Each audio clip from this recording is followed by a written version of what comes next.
A few cases from the Supreme Court that we're watching this morning. The first being a possible ruling on a California law that affects animal welfare. Alexis Keenan is here to tell us more on that. Alexis. Hi, Akiko. Yeah, so this is a $26 billion industry, the pork industry. So the court's decision here will matter tremendously for these litigants. Now, the Supreme Court is hearing oral arguments today in this case, and it's brought by the National Pork Producers Council along with the American Farm Bureau Federation against the state of California, which in 2018 adopted a law that said any of the uncooked pork sold in this state must come from animals that were kept in pens that were at least 24 square feet of living space. Now, that is 10 more square feet than the industry standard. So that is a huge change.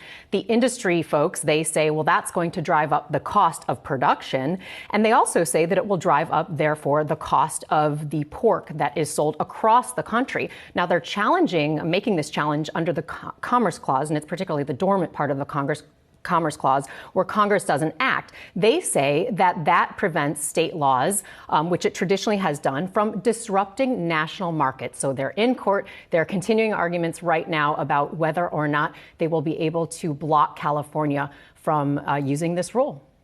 Really quickly, another case that you're watching that could affect fair use?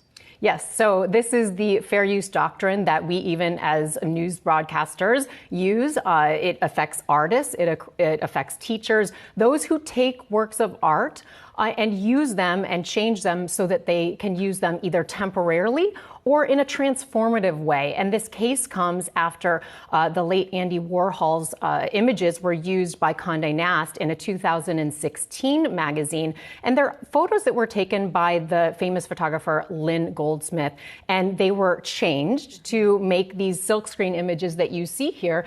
And Goldsmith says she wasn't paid for the second time these images were used. And so that has opened up this debate about whether fair use in its old traditional form will be able to exist as is. There's a challenge to the language of this transformative use. So it could really change the way that we use works of art and other images, both in news and across different industries. Okay, two big cases we'll continue to watch. Thanks so much for that, Alexis.